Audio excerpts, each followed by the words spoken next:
नमस्कार दोस्तों, मेरा नाम है अंकित सिंह और आप देख रहे हैं यूपी तक। आज हम बात करने वाले हैं राजा सोहेलदेव की। उत्तर प्रदेश सरकार बहराइच में राजा सोहेलदेव की याद में उनका स्मारक बना रही है, जिसका 16 फरवरी को प्रधानमंत्री नरेंद्र मोदी ने शिलान्यास किया। स्मारक के अलावा बहराइच और श्रावस्ती जिले के लिए तमाम सौगातों की भी घोषणा की गई है। माना जाता है कि इन्हीं जिलों में राजा सोहेलदेव का राज्य रहा होगा। राजा सोहेलदेव को सरकार राजा सोहेलदेव राजभर के तौर पर भी प्रचारित कर रही है, जबकि इससे पहले उन्हें राजा सोहेलदेव पासी के तौर पर भी खूब प्रचारित किया गया। जबकि ऐसे लोगों की भी कमी नहीं है जो राजा सोहेलदेव को राजपूत समाज का मानते हैं। शायद इसी वजह से राजपूत समाज के लोगों ने राज्य सरकार की इन कोशिशों पर आपत्ति जताई है कि राजा सोहेलदेव को राजपूत की बजाय राजभर क्यों बताया जा रहा है। रविवार को ट्विटर पर इसके खिलाफ बाकायदा अभियान छेड़ा गया और हैशटैग राजपूत विरोधी भाजपा हैशटैग को ट्रेंड कराया गया। रविवार को इस हैशटैग से करीब 54,000 ट्वीट किए गए, जिसके बाद सवाल तो उठना वाजिब है कि महाराजा सोहेलदेव राजभर हैं, पासी हैं या फिर राजपूत।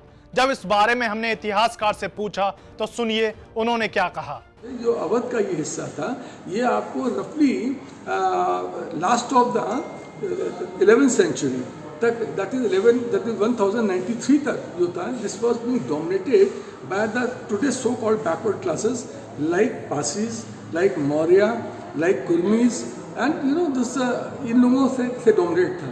और इनकी छोटी छोटी प्रिंसिपलिटीज थी और इन प्रिंसिपलिटीज का जो बहराइच है वो इसके अंडर, डायनेस्टी के अंडर में ये लोग आते थे। और सोहेलदेव जो है वो उस डायनेस्टी के वहाँ पर सपोज टू भी उनके अंडर में ये थी, जिन्होंने फेडरेशन चीफ बना रखी थी। ये ऐसा कहा जाता है, जिसको 100% कोई करेक्ट आप नहीं कर सकते हैं। इसके बाद में ये जो होता क्या है कि जो भी कोई आदमी जब सक्सेसफुल हो जाता है तो हर कम्युनिटी उसको क्लेम करने लगती है। तो ये बहुत ओवरलैपिंग है, कह पाना कि वो किस कम्युनिटी के पर्टिकुलर थे, ये अभी भी एक इतिहास के शोध का विषय है।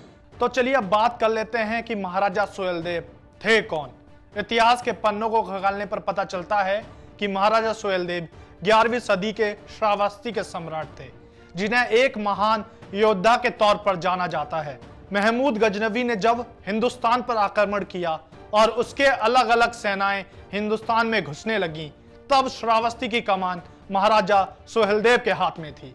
महमूद गजनवी का भांजा सैयद सलार मसूद गाजी ने जब तत्कालीन भारत के कई हिस्सों पर अपना कब्जा जमा लिया था, लेकिन जब वो बहराइच की तरफ आया तब उसका सामना महाराजा सोहेलदेव से हुआ।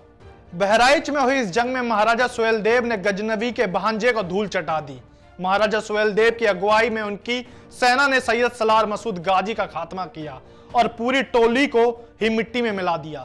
करीब 17वीं सदी में जब फारसी भाषा में मीरात-ए-मसूद लिखी गई, तब इस वाक्य का विस्तार से जिक्र किया गया। जाते जाते बात कर लेते हैं राजभर समुदाय की। पूर्वांचल में राजभर समुदाय की करीब 12 से 22% आबादी है। राजभर समुदाय का बहराइच से लेकर वाराणसी तक 40 से 60 विधानसभा सीटों पर काफी प्रभाव है, जिसको देखते हुए अब बीजेपी भी राजभर समुदाय को साधने में लग गई है। हमारी ये वीडियो आपको कैसी लगी हमें कमेंट करके जरूर बताएं। और हाँ, वीडियो को लाइक करना, शेयर करना, चैनल को सब्सक्राइब करना ना भूलें। शुक्रिया।